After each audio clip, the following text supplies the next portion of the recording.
Hi, my name's Allison. I'm a psychic medium and a farmer. Today's day 10 of milking my cow on TikTok. Today I'm going to talk about clairvoyance. Yes, I will be telling you what dead people look like to me when they connect with me as a psychic medium, and other stuff too. Thanks so much to Melly for asking this question. If you have anything you'd like me to cover, leave it in the comments and I'll do it.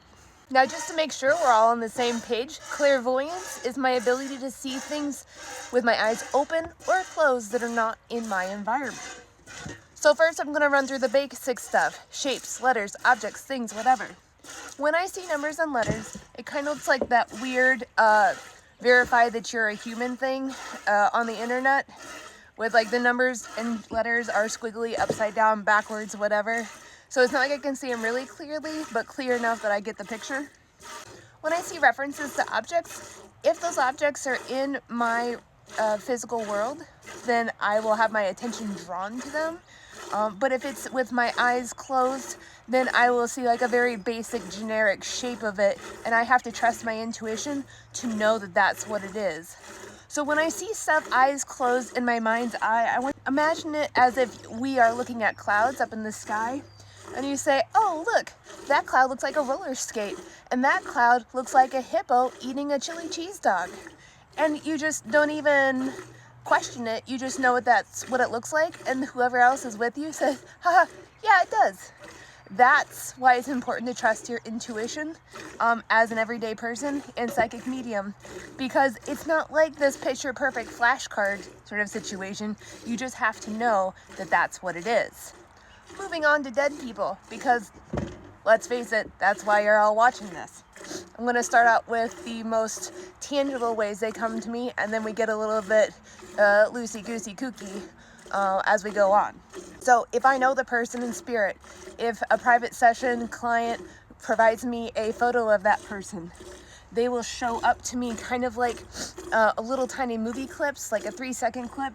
I like to think of it like in Harry Potter with all the moving pictures up in the stairwell. That's how they show up to me. I don't need a picture, and I don't need to know what they look like in order for them to communicate, but it can help bring out their personality to me, or some of their mannerisms. I can still get mannerisms without a photo. I don't require photos because that's up to the person that I'm reading for. It's easy to connect with people that have passed without it. It's easy to connect with them with the photo. It's really your choice. I don't need it. If I'm not using a picture, sometimes that past loved one of yours will use references that I know via characters from TV shows, movies, books, like that. My favorite example of this, which I love it because it's just hilarious, is that a grandmother of one of my clients showed me 2 movie characters. One was Edna from The Incredibles, and the other was Miss White from the movie Clue. And so when I'm presented with multiple characters or references, what I have to do is figure out that Venn diagram. Where do these characters overlap? What do they have in common? So I asked my client, hey, do you know someone that has passed that has a short, chic, black bob, and they're like a no-nonsense woman, very independent, like whatever she says goes, she don't need no man, that sort of thing? Guess what? It was her grandma. It was hilarious. It's joyful. Connecting with people in spirit is not this spooky, scary, sad moment. They're happy to talk to us. Next one, a little farther removed. People in spirit will not show me any sort of defining features about them, but references so that we understand who I'm talking to. So last week I had a client whose grandmother showed me it was her grandmother by showing me like this most generic people icon with 2 little echo marks. I'm going to post a picture of what I drew right here in my notebook, because when I do readings, I always have my notebook with me to scribble down words, pictures, whatever I need to relay the message to people in spirit. So she showed me this icon, and I understood those little echo marks as this is my sitter, is the icon, and it's not her parent, but her grandparent that was coming through. You know how Pixar can animate a lamp like in their little logo? And even though that lamp is not a physical object and it doesn't speak, you understand that lamp's personality. That's how these lava lamp energy blobs are able to convey who they are to me. So here's an example of a session that I had where the person in spirit used many different signs and symbols to help my client and I know who was coming through. First, I saw an energy blob. This energy blob was long and lean, so it felt like a tall, lean, skinnier person, and it was in the kind of background. So in my screen, in my mind, it kind of looks like a movie screen or a stage. Think of like a big rectangle. It was farther back, and so this felt like part of their personality of someone who was very present in their life but wasn't so hands-on.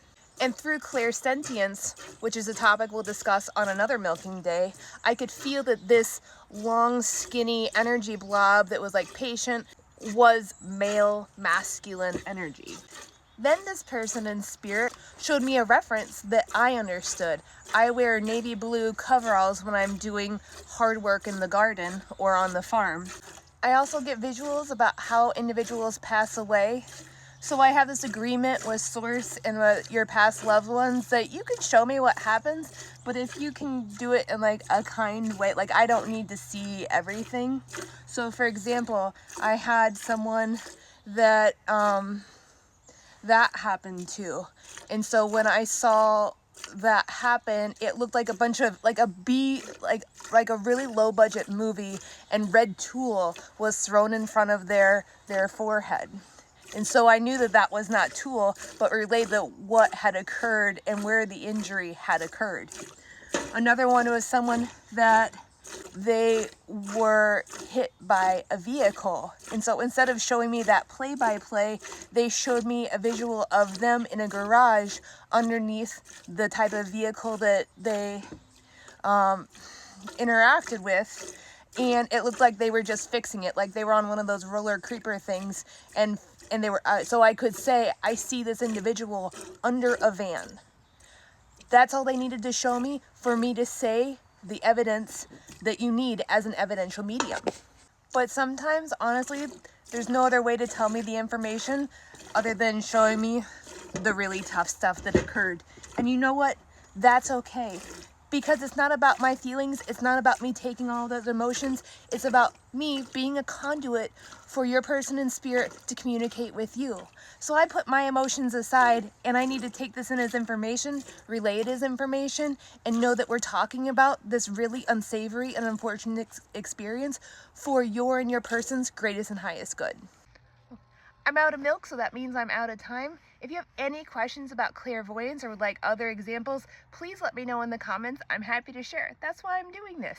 If you have clairvoyant experiences and you want to share your experiences with others, put them in the comments. Let's talk about it. It's not just me doing this. Lots of people have these experiences, and there's no reason to keep it like hidden and tucked away. It's a beautiful, wonderful way that we communicate with people and things on the other side. Thanks for joining me, and see you on day 11.